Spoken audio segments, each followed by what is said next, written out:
내가 이렇게 남 눈치 보고 살았을까? 이렇게 살아야 된다더라. 이런 게 좋은 거야. 네. 이렇게 가야 돼. 너 끌려다니면서 살지 않으려면 어떻게 하면 될까? 이게 완전 제 인생을 바꿨어. 저도 예전에 감자탕집 할 때 똑같은 시선이었어요. 이 다음 세계가 있다는 걸 몰랐어요. 그래서 근데 네, 야, 나도 그렇게 살고 싶어. 네네. 근데 너 어떻게 그러니? 그래서 제가 오늘 답을 알려드리겠습니다. 진짜요? 예, 누구나 다 그렇게 살 수 있어요. 여러분 꼭 보세요 이거. 자, 3프로TV 시청자 여러분, 그리고 전국에서 또 지구촌 곳곳에서 저희 3프로TV를 늘 성원해 주신 우리 투자자 여러분, 여러분들은 인생의 전환점 그런 걸 혹시 경험해 보셨습니까? 어떤 분은 야, 인생의 전환점이 매일이야 매일, 이런 분들도 있는가 하면 그냥 뭐 루틴하게 살아온 것 같은데 전환점이라는 게 앞으로 있을까? 이렇게 생각하시는 분도 계실 겁니다. 저도 인생의 전환점이 한두 번 있었던 것 같긴 합니다만, 정말 어떤 사고, 사건, 이벤트를 통해서 그 인생 자체가 완전히 변화해서 여러분들이 생각하는 저 사람이 그 사람 맞나? 라는 그런 생각을 할 정도의 변화가 있는 분들도 우리가 가끔 보잖아요.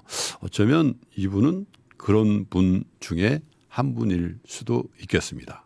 코미디언, 개그맨에서 작가, 강연자로의 변신, 그리고 사업가로서의 변신을 하고 있는 고명환 작가를 모시겠습니다. 어서 오세요. 네, 반갑습니다.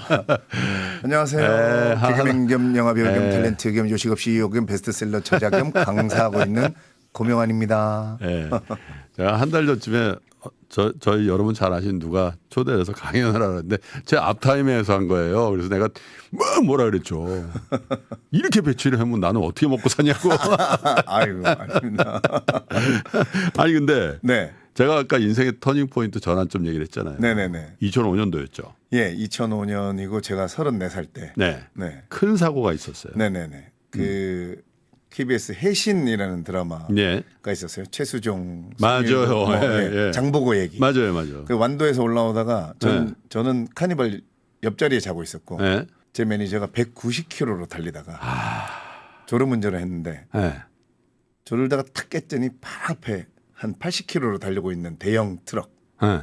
진짜 1m 뒤에서 눈을 떴대요. 졸다가. 매니저가 네. 네. 그러니까 이제 돌린 브레이크는 거지. 안 되고 돌린 거죠. 네. 그래서 제 쪽이 이제 그 트럭이랑 부딪힌 거예요. 그래서 삼성의료원에서 눈을 떴는데 네. 아무튼 서울대 의대 출신의 우리나라 최고 심장 권위자 교수님께서 심장. 예. 네. 그러니까 뭐 뇌출혈도 있고 막 여기 뼈 뭐 다 부서지고 뭐 허파에 피가 여기 눈 마비되고 뭐 난리도 아니었는데 그것도 그건데 심장에 지금 쉽게 얘기하면 출혈이 있는데 이게 곧 터져 나오려고 한다. 1초 후에. 그러니까 대형 교통사고 환자들이 늘상 일어나는 증상이래요. 그래요. 그러니까 나보다 핏덩어리가 작은 사람도 네. 다 터졌다. 그 얘기는 쉽게 얘기하면 심장이 터져서 죽는다. 죽는다. 심장이 터지면 0.0001초 사이에 만에 의식이 사라지니까 그렇죠. 지금 그 맨정신 돌아왔을 때 네. 유언도 하고 정리할 거 있으면 정리하고 그 몇 살 때예요? 34살 때요. 미혼 때.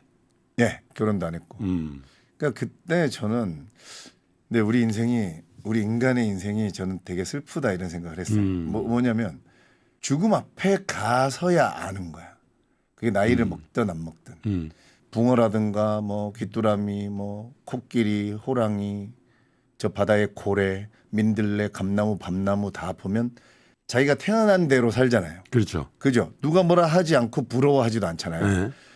제가 교통사고 나서 딱 제일 먼저 든 생각이 뭐 우리는 흔히 죽음 앞에 가면 뭐 유언을 하면 예를 들면 제가 그때 집이 몇 채 있었거든요. 잠실에 있는 집은 누굴 주고 뭐 네. 1도 생각 안 납니다. 그 무슨 생각 나요 그때? 그냥 오로지 나예요.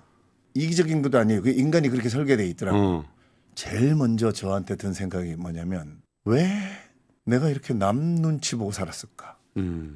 하기야 또 연예인이고 또 세상에 환호가 네. 힘이 되는 그런 직업을 갖고 계시니까 그러니까요. 눈치 엄청 보시는 거예요. 그러니까 이제 눈치가 막 이런 눈치가 아니고 이렇게 살아야 된다더라. 그렇지. 이런 게 좋은 거야. 네. 이렇게 가야 돼. 내가 하고 싶은 거 그렇게 했어도 네. 결과가 다 보입니다. 지금 우리 사는 사람들은 내가 이걸 도전했을 때, 내가 이 길로 갔을 때 결과를 모르잖아요. 그죠? 네. 근데 죽음 앞에 가면 압니다. 음. 이렇게 살았어도 됐는데 내가 왜 그랬지? 그러니까 그걸 한 단어로 표현하면 이거 하나 때문에 제 인생이 완전히 바뀌었어요. 네. 그러니까 34년을 내가 끌려다니면서 살았는데 음. 너 끌려다니면서 살지 않으려면 어떻게 하면 될까? 이게 완전 제 인생을 바꿨어요. 그게 너무 궁금한 거야. 그리고 저는 반드시 답이 있다라고 생각을 했고 끌려다니면서 살지 않는 사람도 엄청 많다고 저는 확신을 했어요. 네. 그래서 근데 그때는 무슨 인터넷 강의를 보고 지금처럼 막 우리가 유튜브 강의를 보고 테드 강연 보고 이러던 시대가 아니었어요. 네. 2005년이니까 그 질문을 하나를 잘 던지고 나니까 책이 저절로 읽고 싶어지는 거예요. 뭐 제가 지식이나 지혜를 얻고 싶은 게 아니라 오로지 끌려다니면서 살지 않을 수 있는 방법을 찾고 싶은데 그게 뭘까? 근데 결론부터 말씀드리면 저는 특히 독서를 통해서 뭐 그리고 대학원도 가고 뭐 이렇게 준비해서 지금 52살이거든요. 40살부터 한 12, 13년을 저 가기 싫은 곳은 안 하겠다. 예를 섭외가 들어왔는데 가기 싫어. 그럼요. 안 가? 예. 안 해요. 그래서 네. 방송도 사실은 제가 이제 제 와이프도 탤런트잖아요. 그러니까. 부부 그 예능 뭐 이런 게 섭외 엄청 들어왔어요. 그렇겠죠. 그리고 스토리도 있는데. 네. 근데 그래서 네. 고 작가님, 야 나도 그렇게 살고 싶어. 네네. 나도 네. 우리 상무 더 이상 만나고 싶지 않고, 네, 그렇죠. 네? 네. 우리 사장 얼굴도 보기 싫고, 네. 어떤 경우에 집에 들어가기도 싫어. 네. 근데 또 어떻게 그러니? 그래서 제가 오늘 답을 알려드리겠습니다. 진짜예요? 예, 누구나 다 그렇게 살 수 있어요. 여러분 꼭 보세요 이거. 결론 핵심부터 말씀드리면 네. 최진석 교수님이 이제 대한민국의 읽기라는 책에서 하신 말씀인데 네.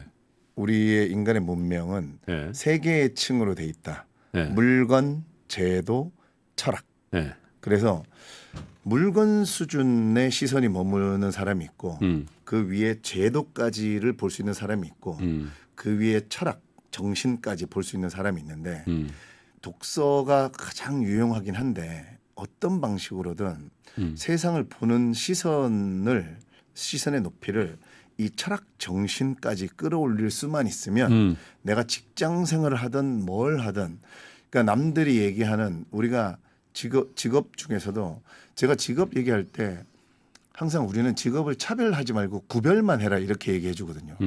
대다수가 얘기하는 게 사실 정답이 아닌 경우가 더 많아요. 사실은. 그렇죠. 제가 살아보니까 네.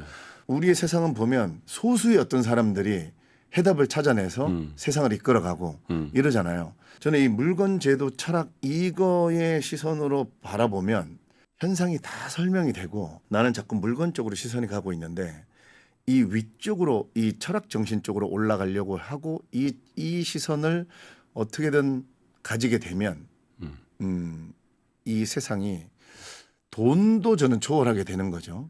요식업하는 분들로 예를 들어서 얘기해드려 보면 최근에 그 백종원 아저씨가 유튜브에서 본인의 그 홍콩 반점을 점검하면서 뭐 하는 게 나와요. 그래서 이제 홍콩 반점 중에 매장에 가갖고 몰래 포장해 와서 자기가 먹어보고 하는 장면이 나오는데 그 짜장밥 먹는 장면이 나오거든요. 그 뚜껑을 이렇게 열면서 색깔이 왜 이렇게 연하지? 근데 설마 이러면서 일단 먹어보겠습니다. 이런데 먹더니 왜 이렇게 짜? 이래요. 그게 정확하게 뭐냐면 백종원 아저씨도 처음에 쌈밥부터 시작해서 물건을 팔던 분이었죠. 그렇죠. 근데 더본코리아라는 시스템 제도까지 만들었죠.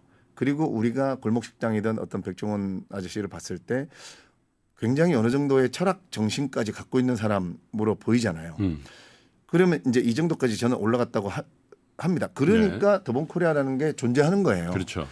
근데 이 가맹점주분은 저는 이분을 뭐라 하는 게 아닙니다. 여러분. 우리는 어느 수준이냐? 대다수의 사람들은 이 제도와 철학을 저도 몰랐어요. 그러니까 제가 4개를 말아먹었었거든요. 감자탕, 포장마차, 골프 연습장에서 1층에 식당, 카페, 테리아, 그다음에 닭가슴살 사업 할 때 저도 다 물건만 보면서 여기서만 아이디어 했고 여기서만 돈을 어떻게 벌까. 그러니까 이분도 홍콩 반점 가맹점이라는 제도를 사온 사람이잖아요. 네. 그러면 여기서 제도에 맞는 거대로는 해줘야 되는데 예를 들면 짜장 소스를 2스푼 넣으라고 했단 말이에요. 제도에서.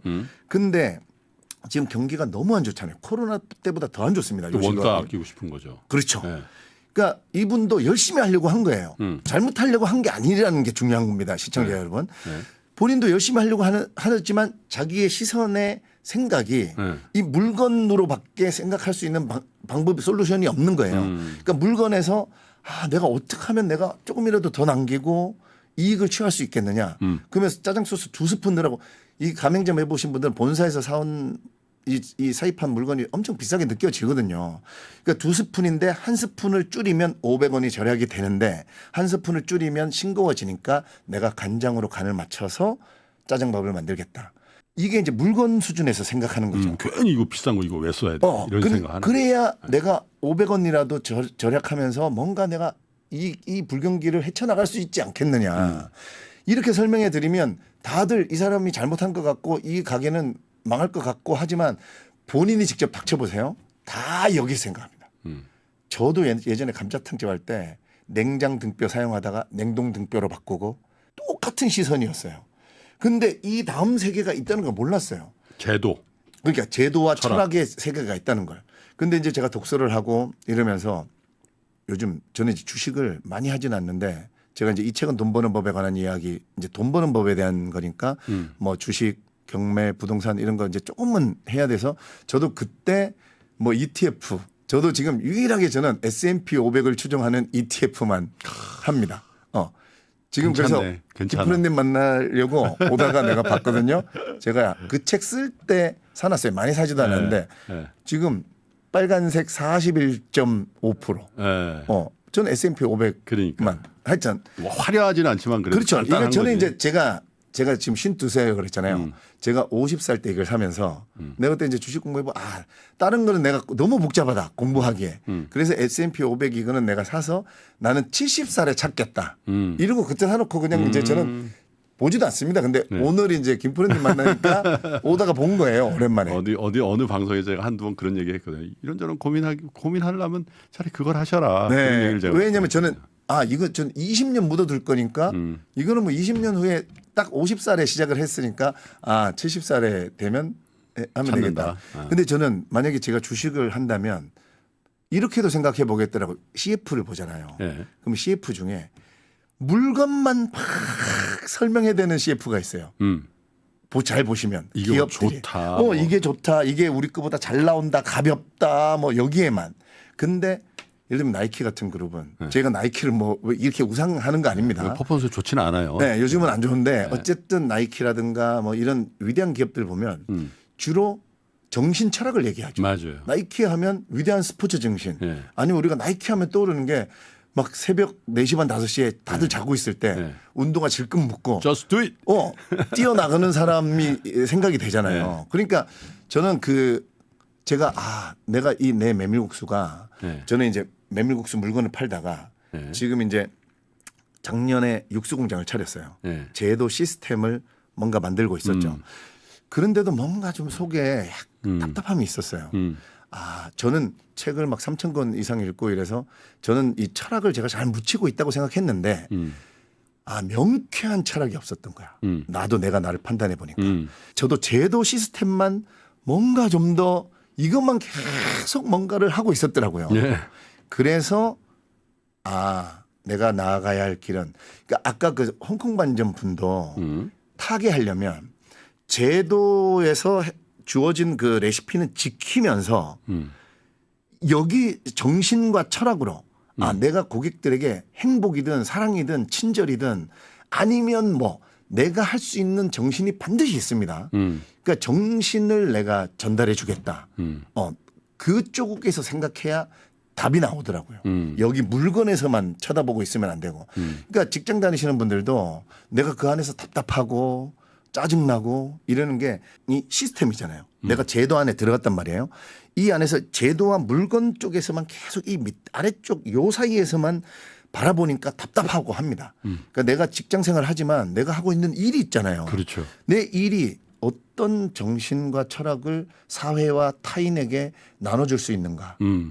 이걸로 계속 생각해 보시면 얼마든지 내가 하고 있는 일이 행복할 수 있고 직장 상사가 아무리 뭐라 해도 내가 하는 일에 대한 정신과 철학이 생기면 돈을 떠나갖고 행복감을 충분히 저는 얼마든지 얻을 수 있다고 생각합니다. 그래서 저는 배달의 민족이 정신에서 그 독거노인을 행복하게 해주겠다는 그 정신에서 생각한 내가 이 창업 기사를 읽은 적이 있어서 제가 지금 최근에 배달의 민족이 그 저는 이제 뭐 최근에 CEO도 교체되고 그렇죠. 그러면서 그 주인이 바뀌었잖아요. 나는 무슨 생각을 했냐면 김봉진 대표가 이끌 때는 그렇게 큰 일이 일어나지 않았었거든요. 그러니까 김봉진 대표가 어쨌든 저는 정신과 철학을 이끌었다고 생각하는 거예요. 우리나라 국민들에게 뭔가 좀 그래도 혜택을 주고 그리고 여기서 출발해야 그러니까 나는 배달의 민족이 절대 플랫폼을 먼저 만든 후에 예를 들면 김봉진 대표가 이런 플랫폼이 있는데 내가 라이드한테 1,000원을 받고 소비자한테 1,000원을 받고 가맹점한테 1,000원을 받아서 3,000원씩 받아서 하루에 20만 건 200만 건을 하면 뭐 60억 600억이 되고 이게 아니고 자 그런 독거노인과 이런 배달 안 되는 음식을 배달되게 해줘서 행복을 주려고 하는데 그러려면 뭐가 필요하지 제도가 그리고 물건이 뭐가 필요하지 그거를 서스테이너블하게 하려면 뭔가 필요하죠. 저는 그렇게 했다고 생각해요. 그래서 4조 7천억에 매각될 때까지 별 문제가 없었는데 사실 독일 회사 입장에서는 우리 국민의 행복보다는 제도 시스템을 쪼으면서 0.001%라도 더 이익 남기는 게 이 기업의 또 갈 길이잖아요. 그럼 원가가 비쌌어요. 네. 그러니까 이제 여기를 쪼게 되고. 그러니까 스티브 잡스의 그 옛날 머리 길 때인데 영상 중에 찾아보면 기업이 망하는 순서가 다 똑같다. 그러니까 처음에 프로덕트들이 정신과 철학으로 만든다 사실 물건을 뭔가 불편을 해소해주고 뭔가 인간들에게 어떤 편리와 뭐 이런 뭔가를 주려고 만들잖아요. 예. 근데 기업이 커지기 시작하면 홍보 마케팅 경영 그야말로 제도 시스템을 운영하는 사람들이 파워를 가지게 된다. 근데 그래서 CEO를 잘 만나야 되는 게 CEO가 그 철학 정신이 투철한 사람이 오면 100년 기업으로 가는데 이 홍보 마케팅 경영하시는 분들은 어쨌든 이 사람도 수치를 보여줘야 되니까 자꾸 시스템에서밖에 시선을 머무를 수밖에 없다는 거죠. 그러면 이 프로덕터들이 처음에 그 좋은 정신과 철학으로 시작했던 그 제품이 이제는 변질이 오기 시작한다는 거죠. 시스템에 맞춰서 만들어지고 네. 이 사람들의 정신과 철학은 소위 좀 뒷전으로 이 프로덕터들은 힘을 좀 잃잖아요. 이 자본주의에서 경영 마케팅 홍보하는 분들이 힘이 세지잖아요. 그래서 이 세계를 알지 못하면 100년 기업으로 갈 수가 없다. 스티브 잡스가 정확하게 그런 인터뷰하는 게 있더라고요. 그래서 저는 이 모든 세상 기업이 아니어도 나 자신도 물건 제도 철학 요 세계에서 난 지금 어디에 있는가. 예를 들면 60% 진도율이라서 그게 부족한 게 아니라 네. 99% 진도를 나갔어도 네. 그죠? 네. 어떤 이벤트들은 네. 빵점일 때도 그렇죠. 네. 그런 네. 근데 이제 저는 이제 되게 독특한 해석을 본 거예요. 네. 물건, 제도, 철학. 네. 또 최근에 제가 이제 어떤 책을 하나 읽었는데 그 도넛 노티드라는 도넛을 만든 그분이 이제 책을 냈길래 우리 집에서 제가 사는 그 이태원 그 집에서 창밖으로 바라보면 1층에 그 다운타운 햄버거, 2층에 노티드 도넛이 있었어요. 어딘지 알 것 같아요. 처음 생길 때부터 있었어요. 그래서 제가 10시에 문 열면 9시 반부터 줄 서는 거예요. 줄 서 있죠. 근데 이제 2층 노티드는 빠진 상태예요. 저도 가봤어요. 먹어보고. 그러면서 이제 왜 이렇게 열광할까? 그래서 책이 나왔길래 또 바로 읽어봤습니다. 그러니까 이분도 얘기를 하는 거예요. 도넛을 팔려고 계속 막 아이디어를 했대. 홍보 마케팅 뭐 전략. 난 도넛을 어떻게 하면 많이 팔까? 답이 안 나오대. 근데 우연히 어떤 기자분한테 이걸 선물해주고 하다가 그 기자분이 이제 샘플인가 뭘 가져갔다가 동료분들한테 나눠주고 하면서 엄청 그 주변 사람들이 행복했다라고 얘기를 많이 들어서 내 덕분에 내 동료들한테 행복하다는 인사를 많이 들었다고 막 이러면서 이분이 나는 도넛을 파는 게 아니고 행복을 팔아야겠다 이 생각을 하게 됐대요. 저는 이걸 너무 이해하겠는 거예요. 그러면서 도넛을 팔려고 하는 게 아니고 나는 행복을 팔려고 하겠다. 그러면 어떻게 하면 되겠는가. 그래서 행복은 나누면 2배가 된다. 또 이런 생각을 하게 됐다는 거예요. 그래서 하나가 아니라 우리는 2개 또는 3개를 한 번 왔을 때 그렇게 팔도록 홍보도 하고 마케팅도 하고 전략을 그렇게 가져가야겠다. 도넛을 먹어서 행복한 게 아니고 이거를 나눠줘서 나눠 받는 사람도 행복하고 나눠준 나도 행복하고 그러면 어떻게 하면 되겠는가? 그래서 우리 집에 가면 가끔 그 도넛이 있었나 봐요. 그러니까 도넛도 맛있는데 여기서 출발하니까 그러면 어떻게 하면 되겠는가? 패키징을 잘해야겠다. 그렇게 했죠. 이쁘게 그 스마일 그림 있고 지금 타겟층들이 좋아하는 우리 동네에요. 한동안 모든 소위 지금에 말하면 MZ 여성분들의 손에 그게 2개, 3개씩 다 들려 있는 거예요. 자기 것만 있는 경우는 없었어요. 그러니까 그걸 잘 파악한 거죠. 우리가 왜 맛있는 거 좋은 거 보면 왜 뭐 엄마든 누구 친구든 주고 싶잖아요. 그러니까 이거를 완전 타깃으로 삼은 거죠. 그러니까 저는 그래 여기서 출발해야 이 밑에가 다 해결되는구나. 여러분도 한번 여기 지금 방송 보시면서 나는 과연 물건, 제도, 철학 이 선도 한번 그어 보시고 물건, 선, 제도, 선, 철학. 나는 어디에 위치하는가? 어디에서 세상을 보고 있었는가? 그러면 철학으로 올라가라고 하는데 어떻게 하면 되겠는가? 첫 번째가 그래서 제가 이제 8월 26일에 제가 책이 나오는데 고전을 해석한 책은 아닙니다. 고전을 왜 읽어야 되는가? 그리고 고전을 읽고 나는 어떤 체험을 했고 어떻게 유익했는가? 소위 또 고전을 읽고 어떻게 돈을 벌었는가? 데미안이든 노인과 바다를 읽었다고 보세요. 내가 물건 수준에 있는 사람이에요.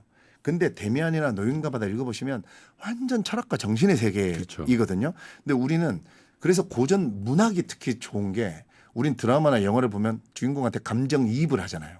그러니까 인문 고전 철학서보다 고전 문학이 데미안을 읽으면 내가 데미안이 되든가 싱클레어가 돼요.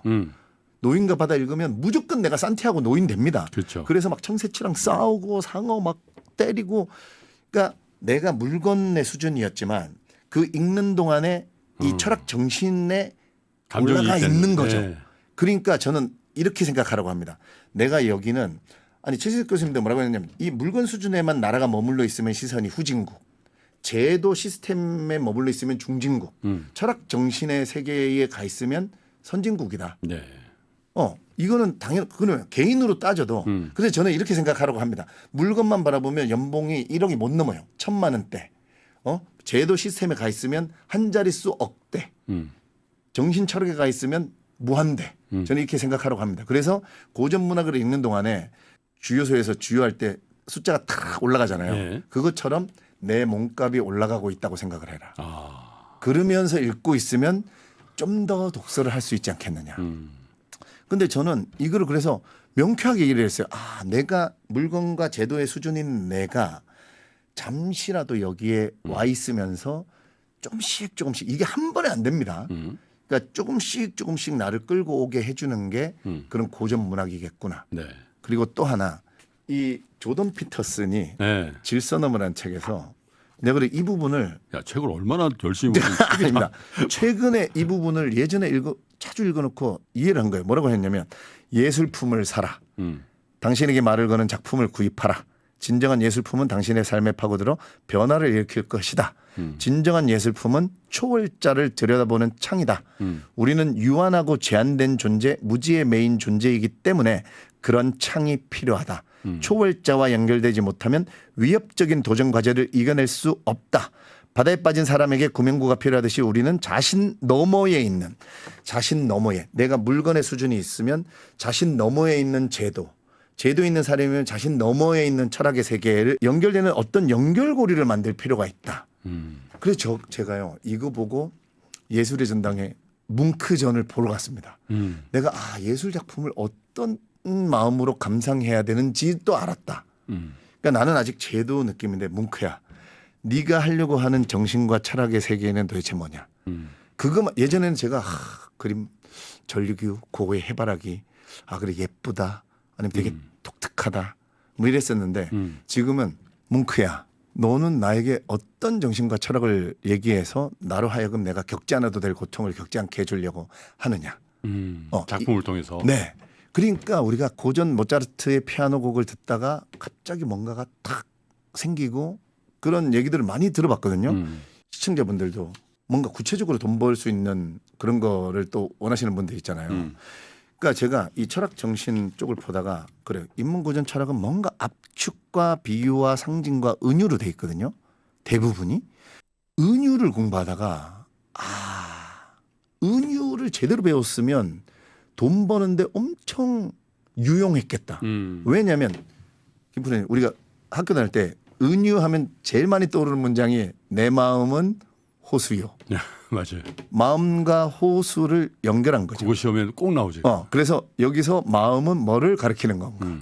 뭐 1번, 뭐 2번. 그래서 뭐 호수 이러면 정답. 이렇게 해서 그냥 정답만 찾고 끝이었잖아요. 근데 이거를 좀 알려줬어야 되는 거야. 은유가 연결이더라고요. 네. 마음과 호수가 원래는 따로 떨어져 있었잖아. 누군가가 마음과 호수를 연결했더니 뭔가 사람들한테 찡한 뭐를 공감이 있는 거죠. 이거를 알아내는 게 은유예요. 내 마음은 지렁이요. 내 마음은 치킨이요. 내 마음은 미나리요. 이거 연결해봐야 뭐가 안 일어납니다. 그러니까 은유를 내가 깊숙하게 이해하고 심지어 자꾸 사용해보고 하던 사람이 경제적으로 어떤 효과를 볼 수 있냐면 내가 만약에 빙수를 파는 사람이에요. 그래서 내가 빙수로 뭔가 신제품을 만들고 싶어. 네. 그럼 물건만 내만 시선이 머무르는 사람이고 이 은유를 모르는 사람이면 빙수 얼음에다가 이거는 이제 알아. 뭔가 새 신제품을 만들어야 되니까 팥을 빼고 토마토도 연결이니까 토마토도 올려봤다가 키위도 올려봤다가 수박도 올려봤다가 심지어는 뭐 미나리도 올려봤다가 인절미 광어회도 올려봤다가 그렇잖아요. 어디서 답이 나올지 모르니까. 네. 근데 그러면 뭐가 들어가죠? 비용과 시간이 들어가겠죠. 네. 왜냐하면 모르니까 네. 해봐야 되는 거예요. 계속. 네. 해보고 도전하고 또 실패하고. 그래서 저는 젊어서 빨리 도전해보고 실패해봐라 한 게 젊어서는 확률적으로 이 정신과 철학의 세계에 올라가기 힘듭니다. 그러니까 불혹 지천명 이순 이렇게 나아가잖아요. 그러니까 젊었을 때는 이걸 얼마든지 해도 돼 사실 물건의 수준에서 도전해보고 실패하고 도전해보고 실패하고. 네. 근데 저는 이 방송을 보시는 분들 중에 퇴직하신 분들인데 많아요. 근데 내가 진짜 퇴직금 2억 3억 4억 들고 나와가지고 제도 시스템만 밖에 볼 줄 모른다고 저는 생각해요. 그러니까 뭔가 내가 제도 안에서 가맹점 뭔가 찾아서 우리가 예전에 이런 얘기 있었잖아요. 기승전 치킨입니다. 서울대 나와서 대기업 다니다가 치킨집, 지방대 나와서 중소기업 다니다가 치킨집, 고졸 나와도 어디 회사 다니다가 치킨집. 이게 우리 유머가 있었어요. 10몇 년 전에.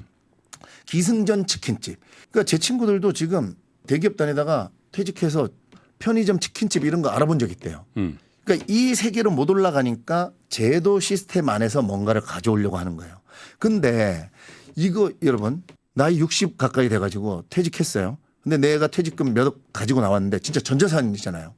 근데 이거를 시스템 이것도 제대로 볼 줄 몰라가지고 최근에 그런 지금 막 다 얘기할 수 있습니다. 뭐 흑당 밀크티, 뭐 대한 카스테라, 뭐 지금 또 탕후루 사태 벌어지고 그런 2, 3년 만에 폐업을 한다? 그러면요 내가 뭔가 나는 중산층 이상으로 살고 뭔가 그렇다고 생각했는데 네. 사실 한 번에 근데 김프로님 우리가 60 넘어서 추락하면 진짜 그거는 회복이 안 되잖아요. 회복이 안 돼. 그래서 진짜 이거를 하시는 분들도 제도 시스템을 보시는 분들도 업종을 고르실 때 내가 이 업종으로 돈을 벌겠다고 하시면 안 돼. 돈은 따라오게 만드는 거고 내가 못 만들겠으면 그래 제도 시스템 중에 프랜차이즈 박람회 가서 고르는데 분명히 본인이 잘하는 전달할 수 있는 정신과 철학이 있거든요. 나는 뭔가 봉사를 잘한다. 아니면 난 기쁨을 줄 수 있다. 자기만의 뭐가 있습니다. 요 시스템 내가 못 만들겠으면 프랜차이즈 박람회 가서 이 업종들 중에 떡볶이면 떡볶이, 손대면 손대, 커피면 커피 막 보면서 내가 요 시스템으로 어떤 정신을 막뭘 팔 수 있을까. 요 시점으로 저는 바라보시면 오래 갈 수 있고 본인이 그리고 하루하루가 행복해야 되잖아요. 네. 장사를 하면서도. 그렇지. 나는 요 업종이면 내가 이런 걸 잘하니까 요런 걸로 하면서 그러면 하루가 행복합니다. 일하는 그렇겠죠. 게. 그러다 보면 돈은 저절로 따라오게 되는 거거든요. 그래서 은유를 이해하는 사람은 얼음과 망고를 연결했을 때 그러니까 내 마음은 호수요. 사랑은 전쟁터다. 이랬을 때 사람들 가슴에 찡 주는 걸 이해한 사람이면 시뮬레이션이 가능합니다. 지금 세계의 아까 S&P 500에 들어가는 기업가들의 그 창업주나 CEO들 보면 네. 다 뭐 인문학 얘기하는 사람들이 많잖아요. 그죠? 그러니까 그러면 저는 스티브 잡스는 뭘 팔았나 제가 찾아봤어요. 그랬더니 자기는 저는 이제 심플함을 팔았다고 생각했는데 스티브 잡스 인터뷰 봤더니 애플이 팔려고 했던 거는 열정을 가진 사람에게 날개를 달아주고 싶었다. 그러니까 열정을 가진 사람이 애플 기기를 가지면 그 능력이 10배, 20배가 되게 그런 마음으로 자기는 애플을 만들었던 거지 이쁜 거 심플한 거 만든 게 아니었다. 그렇게 알고 있죠. 우리. 그렇죠. 우리는. 근데 이제 그 시작은 날개를 달아주겠다. 열정 있는 사람이 우리 막말로 무기가 되도록 하겠다. 그러니까 우리가 꼭 정신 철학이라 그래서 사랑, 행복 여기에서만 하지 말고 저는 그래서 지금 그 찾고 있는 게 그나마 한 제 메밀국수로 찾은 정신은 뭐냐면 김프로님 이런 적 있죠. 왜 우리 집 주변에 김프로님도 왜 사시는 곳에 네. 이 식당이 진짜 우리 집 근처에 있어줘서 너무 고맙다. 우리 동네도 몇 개 있어요. 그죠? 네. 그러니까 다른 동네 사람들이 얼마나 부러워할까. 거기 많이 오죠. 그래서. 그러니까 원정. 근데 나는 언제든 갈 수 있고. 그러니까. 나는 고마워하는 식당 이 정신을 팔아야겠다. 네. 저는 이제 이런 생각을 하고 그러려면 우리 메밀국수를 좀 더 어떤 방향으로 가져가야겠다. 네. 내 매장을 어떤 방향으로 가져가야겠는가. 그러니까 이렇게 하니까 저는 속이 시원하고 답이 좀 보이고 네. 속도도 이거에 맞춰서 갈 수 있게 되고 그러니까 나는 그래서 만약에 망고빙수가 답은 아닙니다면은 망고빙수가 이제 뭐 잘 팔리고 있잖아요. 그러니까 망고랑 빙수랑 은유를 깊이 이해한 사람은 망고랑 빙수랑 연결하면 짠하게. 그러니까 지금 모든 사업이 보면 연결입니다. 그죠? 당근마켓도 연결이고 카카오 택시도 빈택시랑 삼프로도 연결이에요. 예, 삼프로도. 다 연결이잖아요. 그러니까 제가 배달민족 강의할 때도 항상 배달민족을 예를 들면 이 정신으로 시작 안 했으면 4조 7천억에 팔 수 있는 회사가 될 수 없었다. 40억짜리도 못 된다. 저는 이걸로 다 해석이 가능하다는 거죠. 이 정도 구독자가 생기려면 어쨌거나 3프로 TV가 처음 시작을 정신과 철학으로 뭔가 우리에게 경제적으로 사람들에게 겪지 않아도 될 고통을 겪지 않게 아니면 돈 버는 방법에 대해서 어떤 나처럼 물건에 쏠려 가지고 내가 내 인생을 아까 말했듯이 뭔가 잘못 봐가지고 확 던지고 날아갈 수 있지 않게 구해준다든가 뭔가가 전해졌기 때문에 이 정도의 구독자가 생기지 사실은 내가 요 유튜브로 구독자 수 뭐 조회수 이런 거 슈퍼챗 슈퍼땡스 이런 걸로 뭐 얼마당 돈을 벌겠다 이렇게 시작하면요. 2만 되기 힘들다. 네, 맞습니다. 그래서 나는 이게 세상이 저는 당분간은 이 기준으로 봐도 무방하겠다. 물론 굉장히 복잡한 요소들이 끼어 있지만 그래서 저는 어떻게든 이쪽으로 올라가려 하고 이쪽에 올라왔을 때 그 혜택이 제가 아까 말했듯이 시간과 돈을 절약할 수 있다. 왜? 시뮬레이션이 가능하기 때문에. 그래서 이거와 이거를 연결하면 사람들이 열광하겠구나. 이런 거를 충분히 알아낼 수 있다는 거죠. 엄청 많이 인용하는 문장인데 나를 구하는 유일한 길은 남을 구하려고 애쓰는 것이다. 저는 그리스인 조르바를 여러 번 읽으면서 이 위대한 작가가 나를 구하는 여러 가지 방법도 아니고 어떻게 나를 구하는 유일한 길이 남을 구하려고 애쓰는 것일까? 이게 엄청 고민이었거든요. 그러다가요, 김프로님, 부처님이 보시하라 그러죠. 내 걸 떼어서 어려운 사람에게 주라. 예수님이 네 이웃을 사랑하라. 심지어 원수를 사랑하라 이러잖아요. 저는 그게 그 돈 받는 사람, 보시를 받은 사람, 이웃의 사랑을 이웃이 나눠준 사랑을 사람. 받은 사람을 행복하게 해주려고 하는구나라고 생각했거든요. 아니었어. 부처님과 예수님은 그 행위를 행한 사람을 복주려고 한 거야. 이 보시라는 게요. 내가 만 원밖에 없어 만약에. 내 가족 쌀 돈도 없어. 예. 근데 나보다 더 힘든 사람을 봤어. 내가 가진 만 원 중에 3천 원을 떼주고 싶어. 근데 막상 그래 마음부터 생겼는데 이게 떼주려면 안 되지. 엄청난 용기가 예, 필요해. 그거 해본 사람이면 이거는 뭐냐면 만약에 근데 떼줬잖아요. 엄청난 정신과 철학의 세계를 경험해 본 거거든요. 저는 이거 3천 원 떼줬을 때 이 사람 몸값이 확 올라갔다고 생각해요. 내가 진짜 너무 진하게 고전 문학 몇십 권 읽은 것보다 저는 내가 만 원밖에 없는데 내 5천 원을 떼어준 사람이 이거 고전 문학 한 몇십 권 읽은 정도의 철학과 정신을 경험했다고 생각하는 거예요. 네. 그래서 이 모든 게 그렇게 연결돼 있구나. 저는 요즘 요 얘기하고 싶었습니다. 사실 네. 우리 시청자 여러분들이 3프로는 경제, 금융, 투자 네. 뭐 그런 거 하는 채널인데 저분 왜 나오셨지? 이렇게 생각하실 수가 있잖아요. 근데 제가 최근에 들은 돈, 행복, 의미 있는 삶, 뭐 어차피 돈을 많이 버는 것도 어느 정도 돈을 모으면 사실 그런 얘기들 많이 하거든요. 효용이 한교육이 체감한다고. 네네네. 그렇잖아요. 네. 1,000억 있는 사람이나 100억 있는 사람이나 네. 삼시세끼 먹는 것도 같아. 맞아요. 물론 뭐 다르긴 합니다. 그거 네네. 다른 사람들 보니까. 그런데 네. 근데 고명환 작가께서 얘기한 그 물건 네. 그리고 제도, 제도, 철학. 네. 이쪽으로 우리가 어떤 형태로든 빨리 진전이 있어야 되겠다. 네네. 그래야 사업도 잘 되고 그래야 네. 우리 남은 인생도 끌려다니지 않는 네네네. 그런 인생이 되겠다라는 측면에서 놓고 보면 사고 당하고 네. 그 자각을 하고 네. 독서를 하고 네. 그죠? 그렇게 맞습니다. 해서 나온 네. 정수 해답이죠. 같은 거, 정수 네네. 그죠? 예, 맞습니다. 네. 또 그런 얘기들 하시는 분들 많죠. 네. 고난 역경 불행 이게 네. 진짜 고난 역경 불행이 아니고 네. 행운, 뭐 행복, 뭐 또 성공 이게 또 진짜 행운 역경 성공도 아니고 이 책에도 그게 나옵니다. 그 모든 게 합쳐져서 그냥 삶이다 이렇게 얘기해요. 저는 피터슨이. 그러니까 저도 2005년에 사고 났을 때만 해도 그 즈음에 2006년, 2007년 이때까지도 우리 집안에서는 가장 불행한 일이었죠. 사고가. 네. 그런데 지금은요. 제 주변 사람도 그렇게 얘기하고 야 명환이 너는 진짜 그때 사고 네 때문에 얘기 들어보면 너는 진짜 사고 났기 때문에 네. 이렇게 네가 지금 자유롭게 행복하게 네. 그게 큰 축복이었다. 네. 저는 당연히 그렇게 생각하고 네.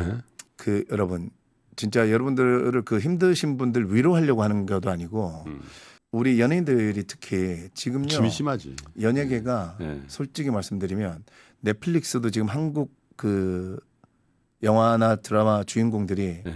그 몸값이 너무 비싸서 네. 지금 한국에서 제작하던 거를 안 한다고 거의 그러더라고요. 일본으로 안 넘어가. 한다 그러. 그 일본이 훨씬 저렴한 거예요. 네. 근데 퀄리티는 85% 이렇게 또 우리나라가 훨씬 잘하지만 그거에 대해서 본인들이 알려주겠죠 또. 네, 네. 그러면서 그러니까 소위 제작 편수가 엄청 없어졌어요. 없어졌다 그러더라고.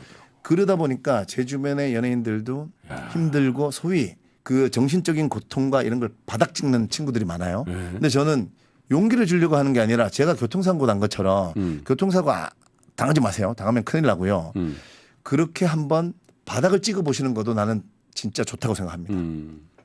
그래야 제가 생각한 그런 거를 알게 돼요. 용기도 생기고. 그러니까 최근에 또 그분도 책을 출간하셨는데 김정숙 님인가 성함 제가 까먹었어요.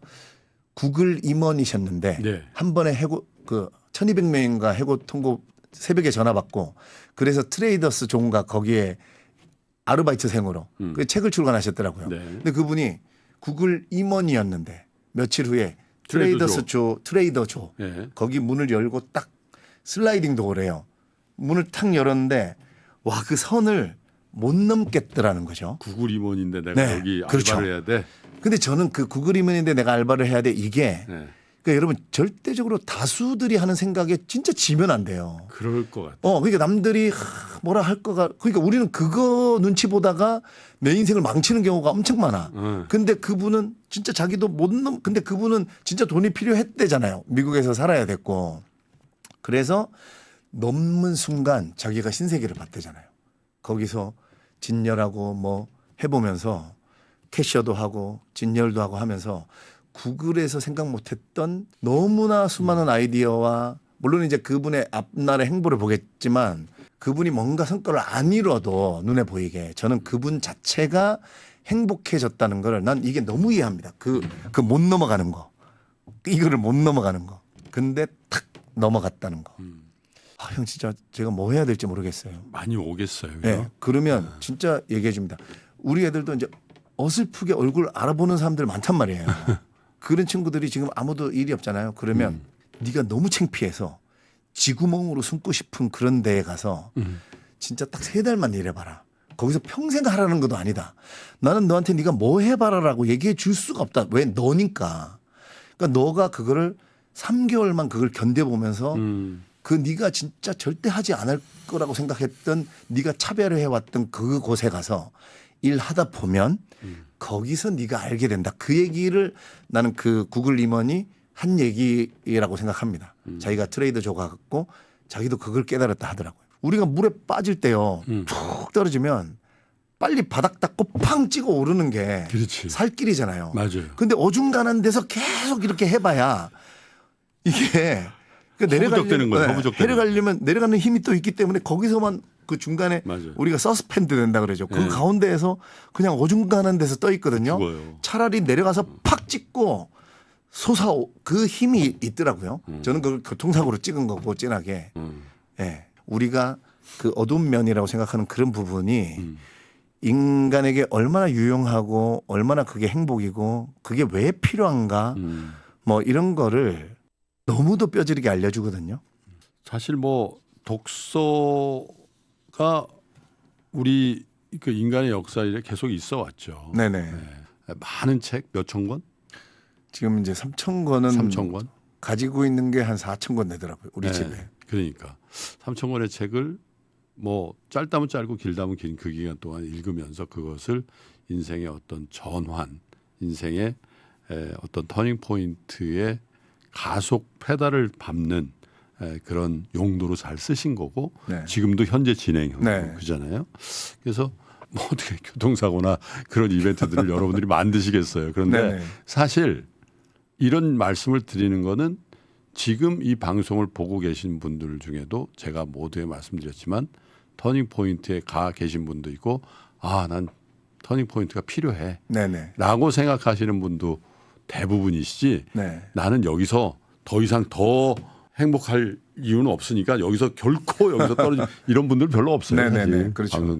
그래서 여러분들도 한번 이 고명환 작가의 어떻게 보면 되게 진심 어린 얘기잖아요. 체험에서 나오는 얘기고 많이 전파하고 싶어 하잖아요. 그죠? 네, 후배들 혹은 지인들을 넘어서는 어떤 여러분들에게 전파하려고 하는 그 진정성이 전 스튜디오에 아주 가득 느껴지거든요. 여러분들도 한번 8월 며칠 날 책이 나와요? 8월 26일 날 제목이 뭡니까? 고전이 답했다.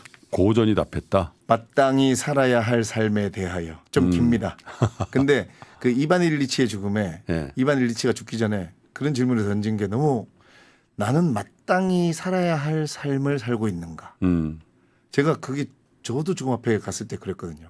그래서 우리는 이거에 대해서 꼭 계속 질문을 나는 누구인가. 이건 좀 너무 넓은 느낌이에요. 그러네. 나는 내가 마땅히 살아야 할 삶을 살고 있는가. 그래서 그거에 대한 고전이 답했다. 네. 그렇군요. 여름이잖아요, 이제 여러분. 네. 네. 그래서 뭐 여행도 가시고 그런데 올 여름에는 여러분들의 삶에 이렇게 지향점을 줄 수 있는 그런 좋은 고전도 한두 권 꼭 읽어보시는 그런 계기도 되셨으면 아마 고명환 작가의 오늘 방송이 훨씬 더 보람 있게 이렇게 전달되지 않을까 그런 생각이 드네요. 네. 너무 감사합니다. 감사합니다. 네. 오늘 김푸르님 앞에 있으니까 엄청 편하네요. 다음에 또 기회가 있으면 네. 저희 방송에 좋은 책을 소개하는 코너로 예. 한번 모셨습니다. 너무 좋죠. 네. 제가 아예 책 한 권을 갖고 와서 요즘 책을 많이 못 읽으시니까 네. 이번 시간에는 김푸르님과 저랑 앉아서 책을 여러분들 읽겠습니다. 책 한 권을 한번 그것도 괜찮아요. 떼보는 느낌으로 네, 네. 한번 해보시죠. 이러면 그래요. 얼마든지 뭐 가능합니다. 네. 알겠습니다. 자, 고명환 작가와의 얘기를 이렇게 마무리하겠습니다. 저는 다음번 신가대화 시간에 더욱더 유익하고 깊이 있는 대화로 찾아뵙겠습니다. 끝까지 시청해주신 여러분 고맙습니다. 작가님 고맙습니다. 예, 감사합니다.